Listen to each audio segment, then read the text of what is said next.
You know what scares me most? It's when a man sits across from me, looks down, and whispers something he's been carrying alone for months.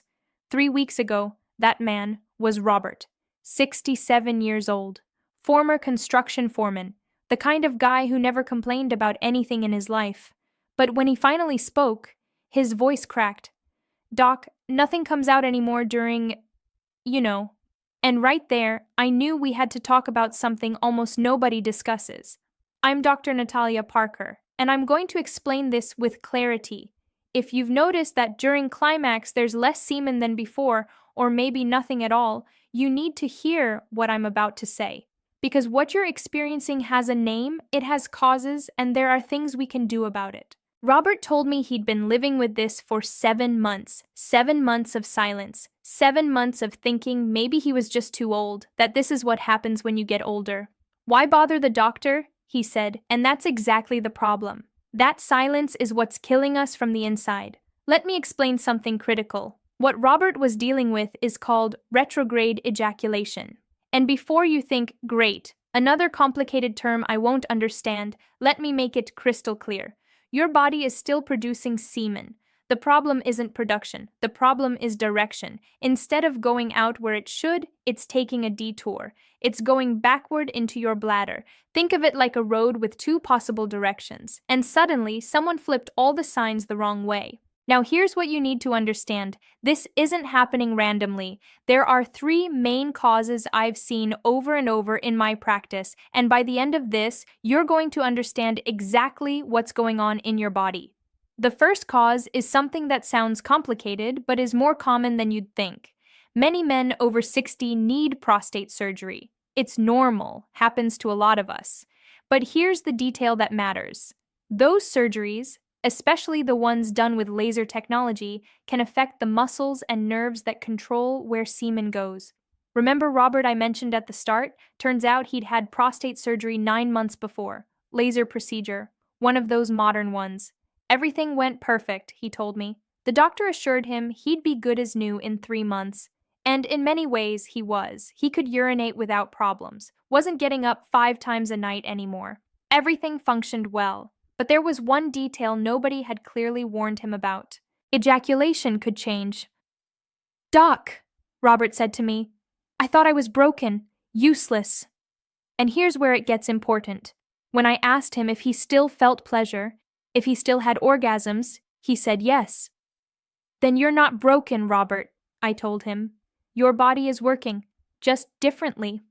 What Robert didn't know is that prostate surgeries, especially laser ones, can affect something called the internal bladder sphincter. Think of it as a little door that normally closes during climax so semen exits where it should. But when that door gets damaged or weakened, semen takes the easiest path, goes straight into the bladder. I told Robert something I need you to hear too. This doesn't mean you've lost your masculinity. Doesn't mean your intimate life is over. It means your body is functioning differently, and there are ways to manage it. But that's just the first cause. The second major cause? Medications. Those friends and enemies we older adults live with. Let me tell you about Marcus, a 71-year-old man who came to see me about 2 months ago. Marcus is diabetic, has high blood pressure, elevated cholesterol, like many of us at a certain age, right? Marcus arrived at my office genuinely angry. Dr. Parker, he said, I've been taking these pills my cardiologist prescribed, and since then, nothing works right down there. When I reviewed his medication list, everything made sense. He was taking a blood pressure medication called tamsulosin. This medication is excellent for helping you urinate better, but it has a side effect. It relaxes that sphincter I mentioned earlier, but here's what's interesting, and pay attention because this matters. Marcus said, so I have to stop the medication? Because without it, I can't even go to the bathroom properly. And that's where the medical art comes in. It's not about stopping everything and letting things fall apart. It's about finding the right balance. I adjusted his dosage, spoke with his cardiologist, tweaked some things. It wasn't overnight, but within 3 weeks, Marcus was noticing changes. The semen was still less than before, but at least there was something. And most importantly, he understood he wasn't broken.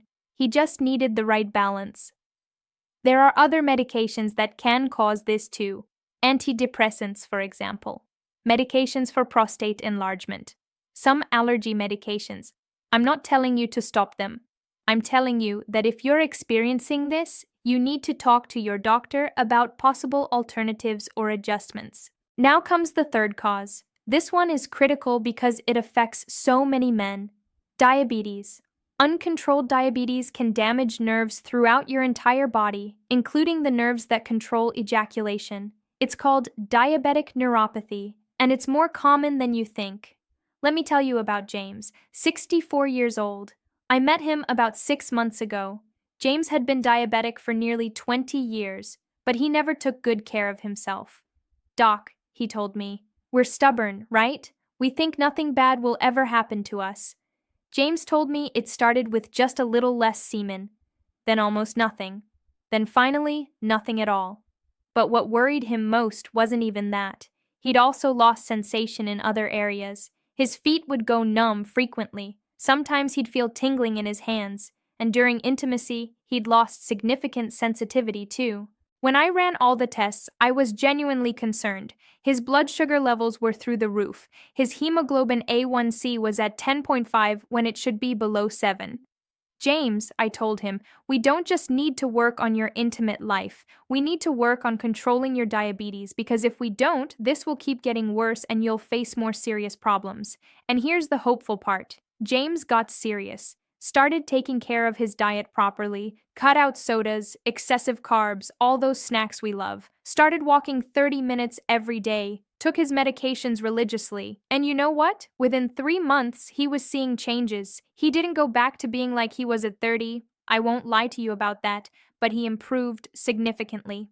What extraordinary cases like James's show us is that the male body is more resilient than we think, but it needs us to take care of it, to pay attention, to not ignore the signals it's sending us. Now, you're probably wondering, okay, Dr. Parker, I understand why this happens, but what do I do about it? How do I fix it? And here's where the good news comes in, because there are several things that can be done. First and most important, you need to see your doctor. I know many men are proud, feel embarrassed talking about these things, but understand something. Your doctor has seen everything. Nothing will surprise them. And the sooner you identify the cause, the sooner you can do something about it. When you visit your doctor, they'll check several things. First, your urine. Did you know that after ejaculating, if you have retrograde ejaculation, your urine will look different? If it's cloudier or milkier than normal, that's because the semen your body produced took the wrong path. It's like a clue telling us what's happening. They'll also review your current medications, do prostate studies, check your testosterone levels, your blood sugar if you're diabetic. All of this to get the complete picture. And here's something many people don't know. There are medications that can help. There's a medication called imipramine that can help strengthen that sphincter I've been talking about. It doesn't work for everyone, but for some men, it makes a huge difference. There are also other medications like pseudoephedrine that can help in certain cases. But it's not all about medication. There are exercises you can do. They're called Kegel exercises, and they're not just for women like many people think. These exercises strengthen the pelvic floor muscles, those muscles that control both urination and ejaculation. How do you do them? It's simple. Next time you're urinating, try to stop the stream mid-flow. Those muscles you use to stop it, those are the ones you need to exercise. The thing is to do it when you're not urinating. Contract those muscles. Count to 5, relax, repeat. Do it 10 times, 3 times a day. It's like going to the gym, but without leaving your house. Robert, that guy I told you about at the beginning, started doing these exercises religiously. He called me after about 8 weeks. "Dr. Parker," he said, "I don't know if it's my imagination, but I think it's improving." And it wasn't his imagination. The muscles were strengthening, and although he still had retrograde ejaculation, things were getting better. But there's something else even more important than exercises or medications. Communication with your partner. Many men keep this secret because they're embarrassed, because they think their wife will think less of them. But let me tell you something I've learned in over 20 years treating couples. Women are much more understanding than you think. When Robert finally talked to his wife, you know what happened? She started crying. But not from sadness or disappointment, from relief. Robert, she told him, I thought you didn't desire me anymore, that you'd found someone younger. All this time, she'd been creating her own stories in her head when reality was completely different. And this is something I see constantly. Couples drift apart not because there's a problem, but because they don't talk about the problem. Intimacy isn't just physical, it's emotional, it's communication, it's connection, and when there's that connection, when there's open communication, physical problems become much more manageable. Let's also talk about something important. Lifestyle changes. I know you've heard this 1,000 times, but it's true. What you eat, how you move, whether you smoke or drink excessively, all of that affects your sexual health. James, the diabetic man I told you about, said something beautiful when he came back months later. Dr. Parker, he said, I used to think eating healthy and exercising was nonsense, but now that I'm doing it, I realize everything is connected. I control my sugar, I feel better, I have more energy, and yes, things improve down there too. And he's right. The body is like an orchestra. When all the instruments are tuned, when the conductor is focused, the music sounds beautiful. But when one instrument is out of tune, when the conductor is distracted, everything sounds off. Your heart needs to be healthy for blood to flow properly everywhere. Your nerves need to be healthy for signals to transmit correctly. Your hormones need to be balanced for everything to function as it should. And all of that is achieved through good habits. Eating well, moving, sleeping enough, managing stress. Speaking of hormones, many men ask me about testosterone. Dr. Parker, do I need testosterone? And the answer is, it depends. Not all men with retrograde ejaculation have low testosterone, but if you do, that can definitely be contributing to the problem. Testosterone can be measured with a simple blood test. If it comes back low, treatments are available. But, and this is important, testosterone isn't a magic pill that will solve everything. It's part of a comprehensive treatment that includes everything else we've been discussing. Now let me tell you something almost never mentioned. There are cases where retrograde ejaculation has no complete cure, and that's okay. Not everything in medicine has a perfect solution, but that doesn't mean your intimate life is over. Marcus, the medication guy, still has retrograde ejaculation. We adjusted his medications as best we could, but we couldn't eliminate it completely without compromising his heart health. And you know what? He learned to live with it. He told me at his last visit, Doc, at first I was really angry, but then I understood that what matters isn't how much comes out. What matters is that I can still enjoy time with my wife, that I still feel pleasure, that I still have that connection with her. And that's what I want you to understand.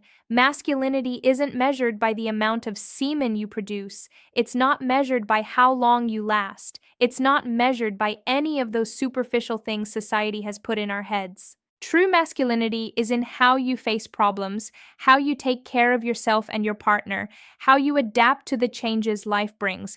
I've seen men who function perfectly physically but are terrible partners, and I've seen men with all kinds of health issues who are excellent husbands, fathers, friends. Which do you think is more valuable? Comment below and tell me where you're watching from, because I see people from so many different places going through exactly this.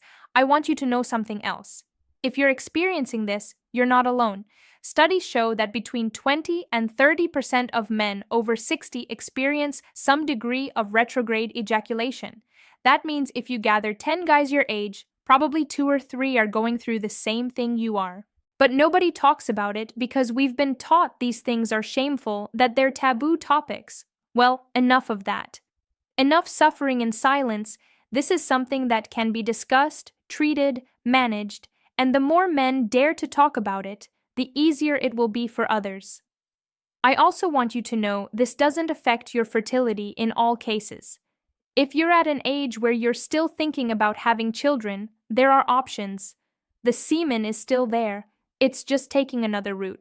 There are medical procedures that can recover that semen from the bladder for fertility procedures. It's not ideal, of course, but the option exists. Let me tell you more about Robert. About 4 months after his first visit, he came back to see me, but this time he was accompanied by his wife, Karen. They both looked different, more relaxed, happier. They told me they'd started couples therapy, not because they had serious problems, but because they wanted to strengthen their communication.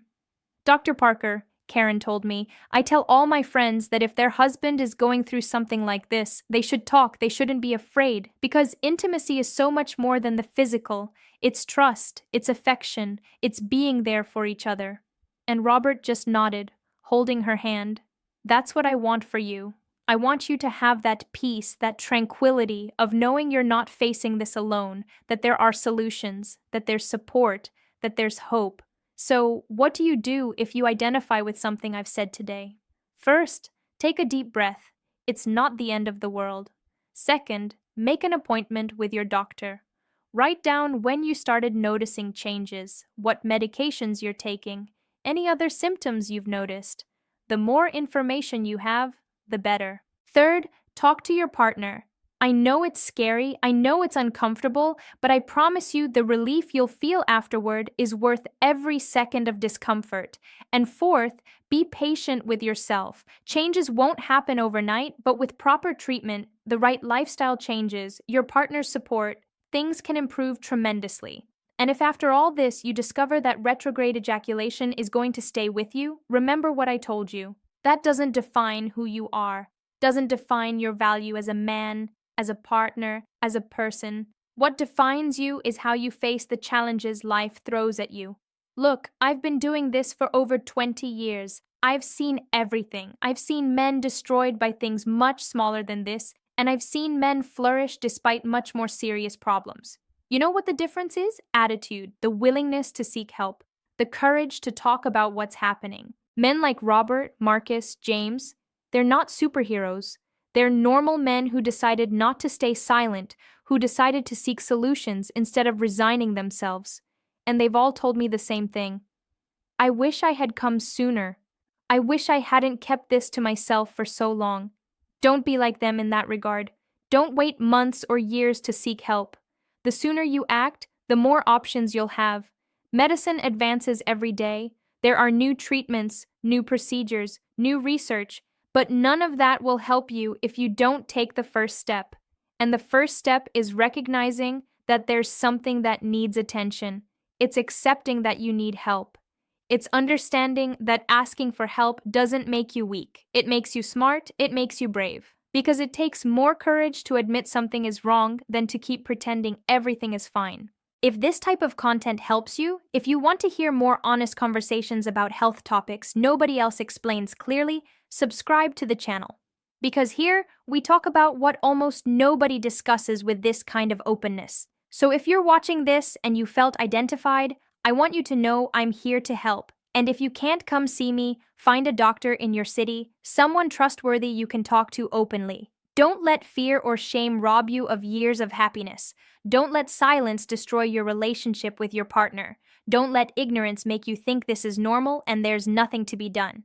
Because there is something to be done. There's always something to be done. And remember this, being 60, 70, 80 years old doesn't mean your intimate life is over. Doesn't mean you can't enjoy your partner anymore. Doesn't mean you've lost your masculinity. It means you're in a new stage of your life. A stage that has its own challenges, but also its own rewards. I've seen 80-year-old couples with more satisfying, intimate lives than 30-year-old couples. Why? Because they've learned to communicate, because they know each other deeply, because they understand that intimacy goes far beyond the physical. So go ahead, take that first step, make that call, schedule that appointment, talk to your partner, start those exercises, change those habits, do what you need to do, but do it, because you deserve it. You deserve to feel good. You deserve to have a satisfying, intimate life. You deserve to be happy. And if something I said today helped you, if you felt less alone, if it gave you hope, then my work is done. Because that's what I want. For no man to feel alone in this. For everyone to know there's help available, there are solutions, there's hope. Take care of yourself, and remember, health comes first, but happiness matters too, and you can have both.